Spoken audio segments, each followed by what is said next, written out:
करा. आणि लग्न कुठे करायचं?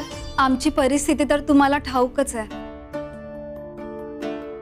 त्यामुळे आम्हाला असं वाटतंय साध्या पद्धतीने स्वामी स्थानावर स्वामींच्या आशीर्वादाने लग्न व्हावं.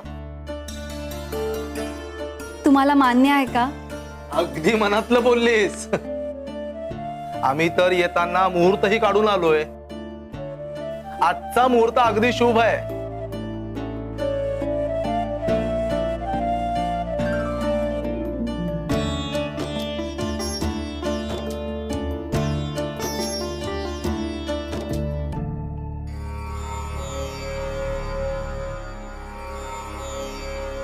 गोमुख, हा ताई, आई बाबांनी आजच तुझ्या लग्नाचा मुहूर्त काढलाय.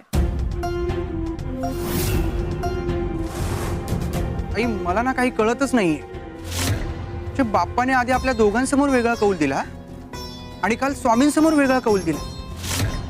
म्हणजे बाप्पा तर एकच आहे ना सत्य दाखवणारा. मग असा विरोधाभास का? गोमुख, अरे त्यात अडकू नकोस.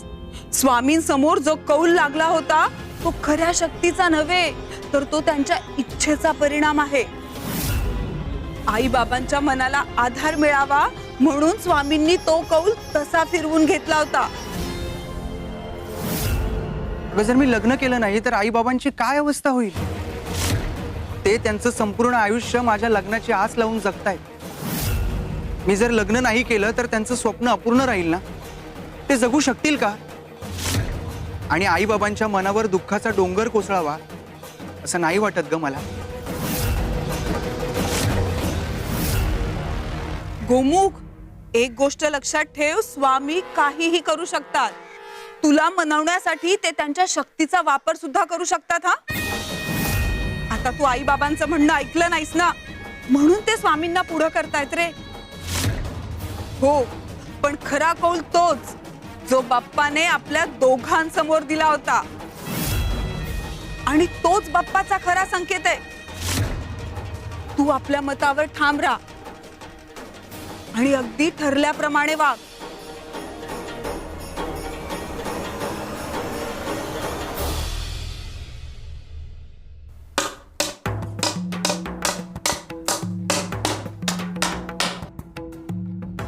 स्वामी, हा बाण, हे फलक, हे सगळं कशासाठी? तू एकटीच नाहीयेस, अनेकांना आम्हाला दिशा दाखवायची असते आणि त्याचंच काम चाललंय.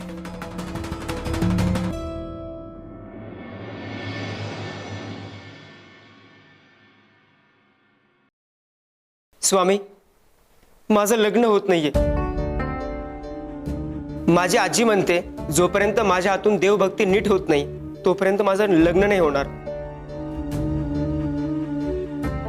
स्वामी सांगा ना, देवाला प्रसन्न करण्यासाठी काय करावं लागेल? अरे सांगावं काय लागतंय, ज्याचं त्याला कळायला हवं. स्वामी सांगा ना, पुढे काय करायचं? मला काही मार्गच दिसत नाहीये. ठीक आहे, सांगतो. आज दुपारी आहे आणि येताना एकटाच ये. जशी आपली आज्ञा स्वामी.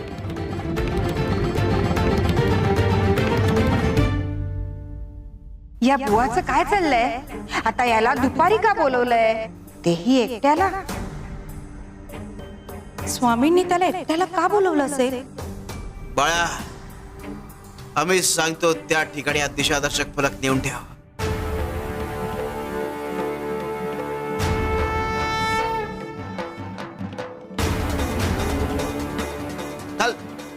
हो स्वामी.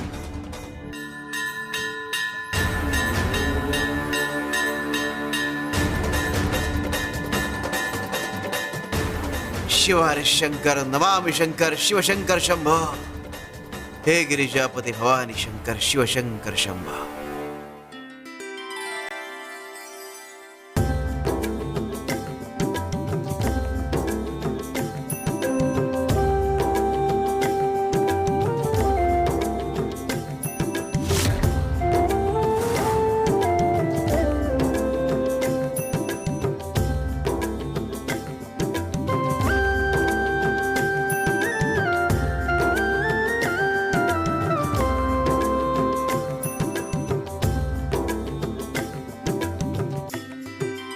स्वामी, तुमच्या साक्षीने माझ्या आयुष्याचा नवा अध्याय सुरू होतोय. तुमची कृपा अशीच राहू दे.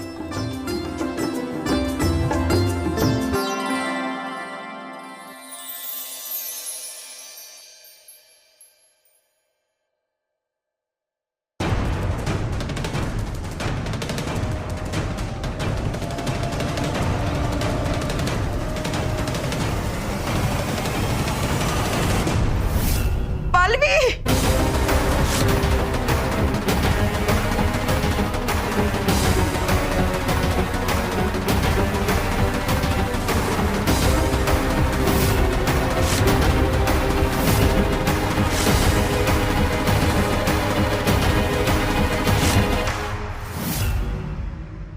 लग्न करू नकोस, विनाश होईल.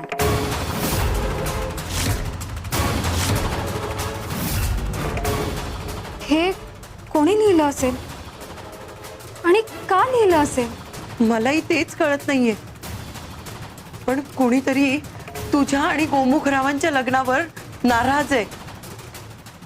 कोणीतरी विघ्न आणू पाहतंय. हे असं का घडतंय?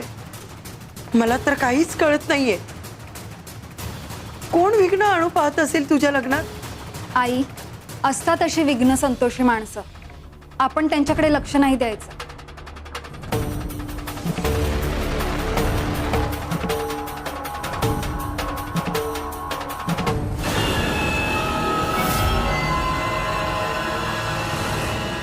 पालवी, अगं हे बघ.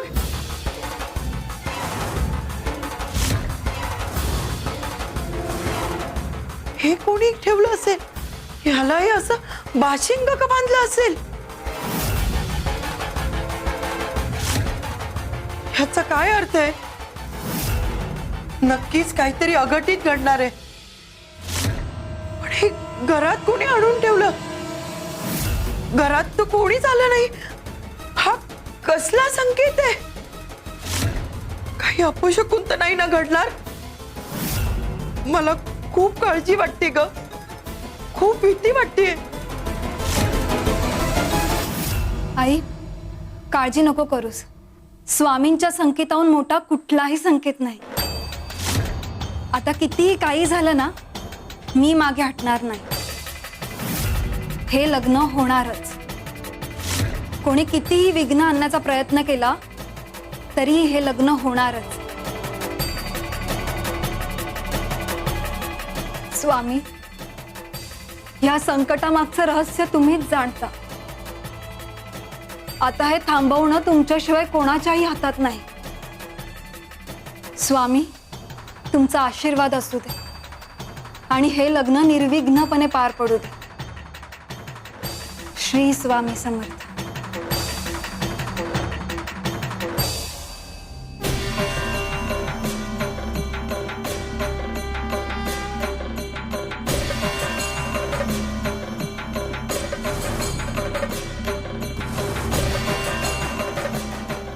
शुभ कार्याच्या मागे विघ्नाचं ग्रहण असतंच.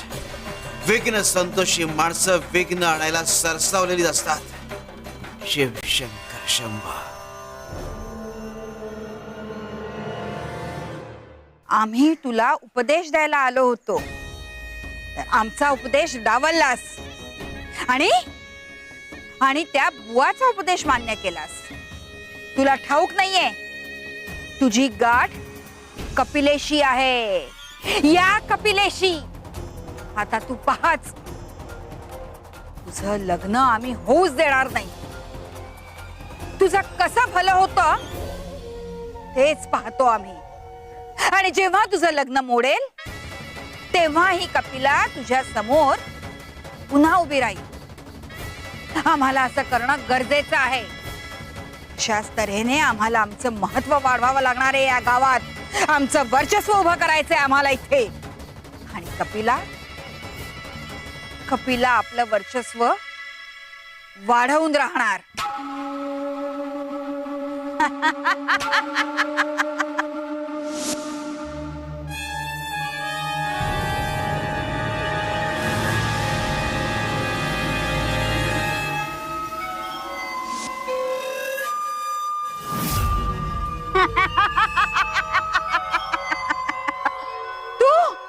मी तुझी वृत्ती. तुला लोकांच्या आयुष्यात विघ्न आणायची फार हौस आहे ना कपिले. मी साक्षात विघ्न आहे. मी तुझ्या आयुष्यात ठाण मांडून बसणार. तुझा पिच्छा सोडणार नाही मी.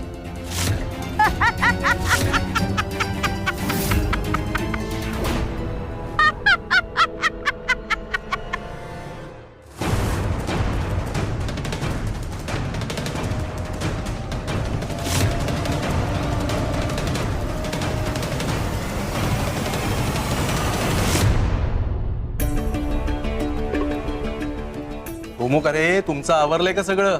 अरे मुहूर्ताची वेळ होत चालली आहे, आपल्याला निघायला हवं ना. बाबा, तुम्ही सगळे स्वामी स्थानावर जा, मी गणपतीचं दर्शन घेऊन येतोच. अरे असं का? आपण सगळे एकत्र जाऊयात ना, आमचंही दर्शन होईल. नाही नाही, नको आई. तुम्ही सगळे स्वामी स्थानावर जा, सगळी तयारी बघा, मी गणपतीचं दर्शन घेऊन येतोच. हे बघ गोमुख, तुला एकट्याला जाऊ देणं हे पटत नाहीये मला. अहो बाबा, एकटा कुठे तो? मी आहे ना, मी जाते ना याच्यासोबत मंदिरात. बरं ठीक आहे सुलोचना, पण अजिबात उशीर करायचा नाही.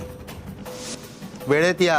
हा, हो हो, तुम्ही काही काळजी करू नका, आम्ही अगदी वेळेत पोहोचू. मामा, मी पण येतो तुमच्या सोबत. नको रे बाळा, तू आमच्या सोबत येऊ. मी आता तुला बघू का मामा सोबत थांबू? तू आपलं आजी आजोबांसोबत जा. हा, त्यांना मदत करा बाळा. हो हो, चल बरं माझ्यासोबत. तुला हे आपलं घर सोडावं लागेल, आपली माणसं सोडावी लागतील, तरच हे सगळं साध्य होईल. ताई, मी सुद्धा असंच काहीतरी करू का? आई आणि मामा माझ्यापासून काही लपवत आहेत का? चला.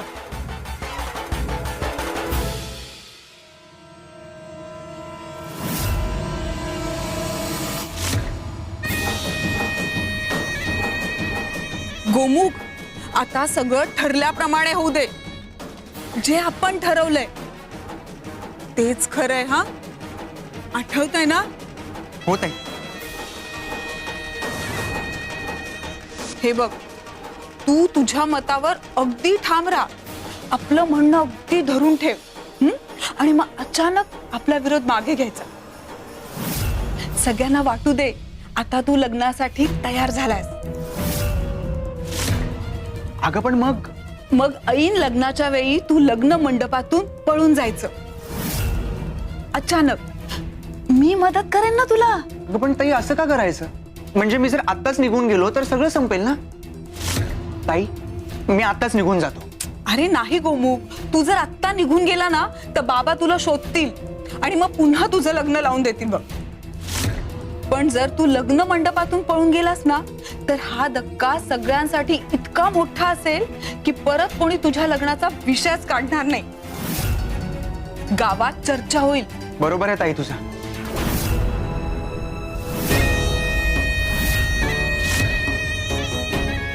तुझ्या लग्नाचा कायमचा विषय मिटून जाईल अशाने, आणि माझ्या मार्गातला मोठा अडथळाही कायमचा दूर होईल.